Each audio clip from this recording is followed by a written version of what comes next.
Baik, oke, Assalamualaikum warahmatullahi wabarakatuh. Kami Waalaikumsalam dari warahmatullahi. kelompok satu akan mempresentasikan hasil pembangunan sistem dead dropout, sistem autentikasi tanpa password berbasis RSA 2048, serta AS256 GCM, Challenge Response Authentication. Dengan saya sendiri ada Muhammad Hilmi, lanjut lagi ada siapa itu? Nomor dua, Ada Andrian Yudi. Ada saya Muhammad Reza Wahyudi. Ada saya jadikan ya, udah baca dah tuh Jli. ringkasan sistem pertama.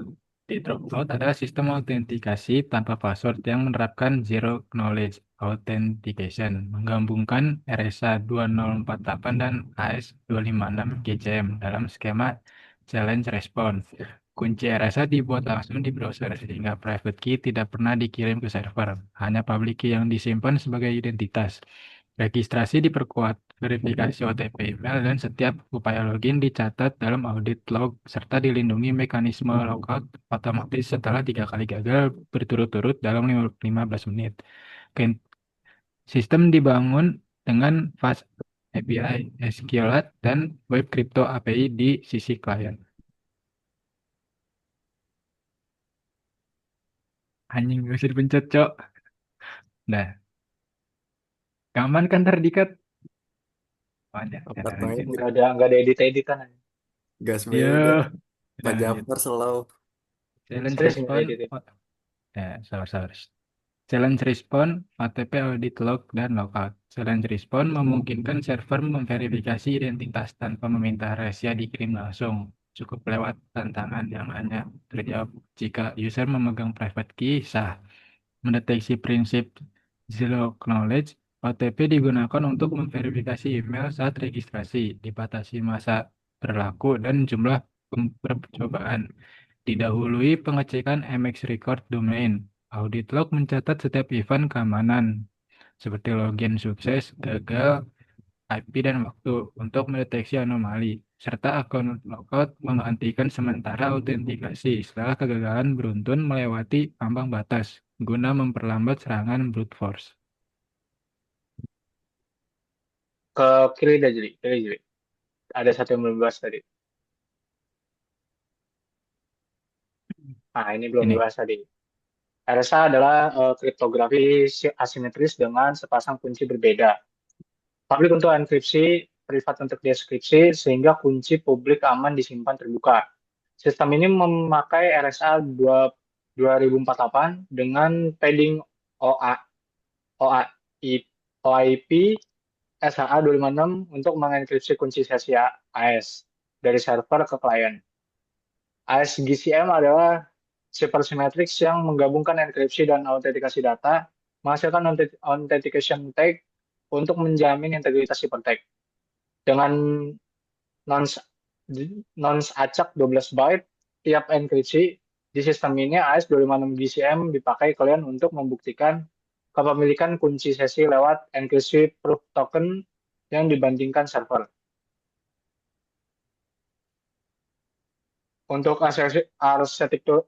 arsitektur sistem, backend fast API dipecah jadi dua proses independen, bukan monolitik. Main.py port 8000, front end, registrasi, login, dan dashboard. Audit server.py port 8001 itu berisi khusus audit log publik terpisah agar punya URL atau tunnel sendiri. Keduanya berbagi satu database SQLite yang sama, yaitu deaddrop.db, yang berisikan user, session, audit logs, login attempts, dan email OTPs. Poin kunci zero knowledge. Seluruh operasi kriptografi inti generate RSA, key-pair, dekripsi RSA, enkripsi AS berjalan di browser lewat web crypto API, app.js, bukan di server. Private key tidak pernah diproses atau disimpan server selama proses login.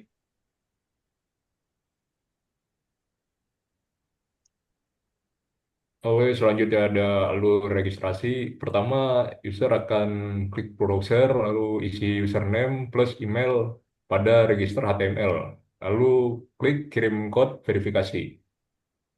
Selanjutnya di client browser, cek username belum dipakai, cek domain email punya MX record, generate code OTP 6 digit, simpan ke tabel email OTPS. Kodenya kadaluarsa 5 menit, setelah itu kirim via Gmail, SMT, log event OTP send. Setelah itu, klien browser input kode OTP yang diterima di email, klik verifikasi dan lanjutkan. Selanjutnya, klien browser cek kode cocok, belum kadaluarsa, dan belum melebihi 3 kali percobaan salah. OTP mark attempt jika valid, mark OTP verified. Log event OTP verified. Selanjutnya, browser akan menggenerate pasangan kunci RSA 2048 secara lokal lewat web crypto API. Window crypto subnet generate key. Private key tidak dikirim ke server pada titik ini. Selanjutnya, client browser kirim public key format SP key atau PEM ke server. Selanjutnya, client browser cek isi email, lalu create user menyimpan username email dan public key ke table user log event register sukses. Setelah itu di client browser akan menampilkan private key di halaman dan simpan ke localhost storage browser. Tombol download tersedia secara opsional kirim private key ke endpoint, API, atau send ke email sebagai backup. Selanjutnya, client browser, jika dikirim, server hanya meneruskan ke email user, send private key email. Server tidak menyimpan ke database. Oke, lanjut. Selanjutnya ada alur login. Client browser 1/3 kirim ke identifier username atau email ke API login atau challenge. Selanjutnya server backend cari user, get user by identifier, cek is akun alog, generate AS 256 ke acak, buat proof token dead drop verified username. Simpan sesi create session, enkripsi ASK dengan RSA public key milik user. RSA encrypt. Kirim ke encrypt AES ke base 64 ke klien. Selanjutnya client browser step ketiga dekripsi encrypt AES key memakai RSA private key sendiri. Crypto RSA decrypt RSA OAEP di browser. Didapat di AES key 32 bit. Enkripsi proof token dengan AES 256 GCM nonce 12 bit acak. Hasil nonce ciphertext base 64. Selanjutnya, step ketiga, kirim proof token hasil enkripsi AES ke API atau login atau verify. Ambil AES key dari sesi aktif, get active session, dekripsi proof token yang diterima AES. Decrypt, bandingkan dengan accepted token jika cocok, mark session user record login attempt sukses sama dengan true. Log event, login sukses, balas session token jika tidak cocok atau gagal, dekripsi record login attempt sukses sama dengan false. Log event, login, pilot, dan kunci akun HTTP 423 jika sudah 3 kali gagal. Next.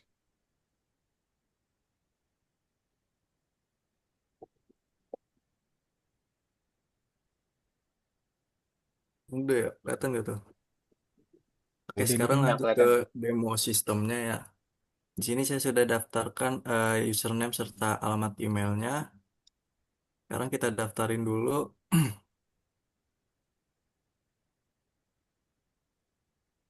Lalu kita ambil kode OTP yang ada di emailnya. 59840.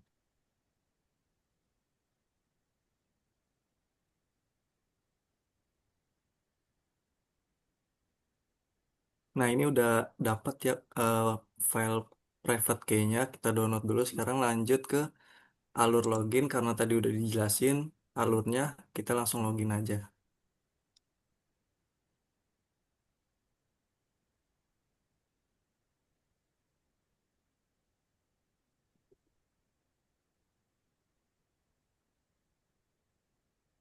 Oh, salah user.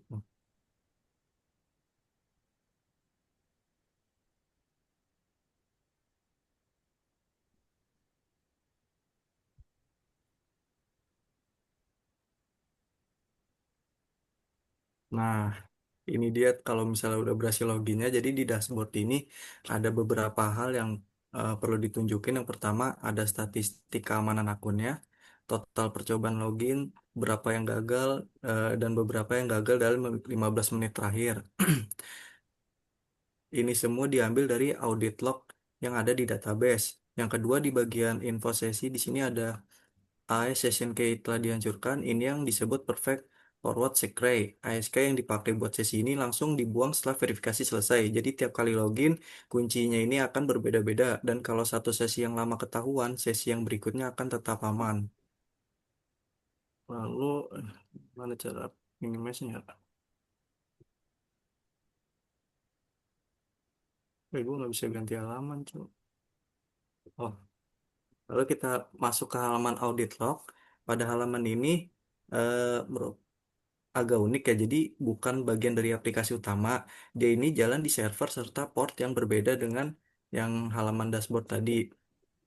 Sehingga dipisah biar bisa jadi semacam kayak panel pemantauan independen, nggak tergantung hidup matinya aplikasi yang utama tadi. Di sini tuh kelihatan semua log percobaan login dari semua user, bukan cuma punya saya saja. Misalnya berhasil maupun gagal ada di sini semua, lengkap dengan IP address serta waktunya.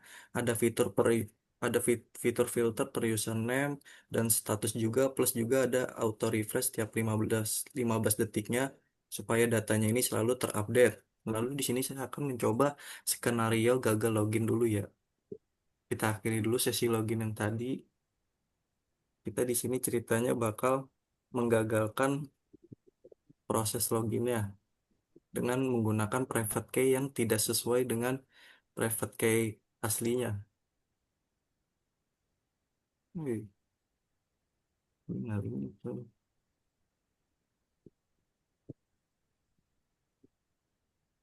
Nah, percobaan pertama gagal, ada notifikasi error. Yang menarik di sini adalah walaupun private key-nya ini salah dan dekripsinya ini gagal di browser, sistem tetap akan mengirim semacam token sampah ke server supaya percobaan gagal ini akan tetap tercatat. Jadi orang nggak bisa ngakalin sistem logout cuma dengan sengaja bikin dekripsi gagal di sesi browsernya.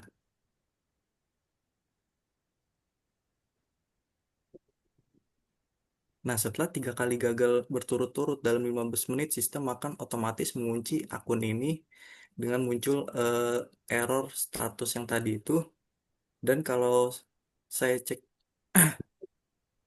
di audit lognya ini kelihatan ya yang tadi itu yang proses gagal 3 kalinya itu.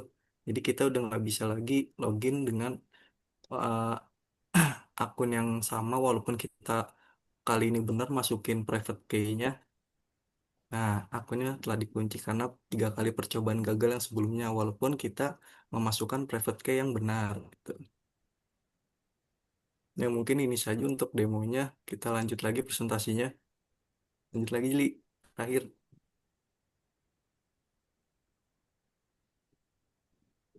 siapa baca nih? Gue ada. Sistem Dead Dropout berhasil menerapkan autentikasi tanpa password melalui skema Challenge Response berbasis RSA 2048 serta AS 256 GCM, di mana identitas dibuktikan tanpa pernah mentransmisikan private key-nya maupun passwordnya melalui jaringan. Hal ini didukung oleh verifikasi email yang berbasis OTP saat registrasi, lalu pencatatan audit log untuk setiap kejadian autentikasi, serta mekanisme logout otomatis yang membatasi percobaan brute force.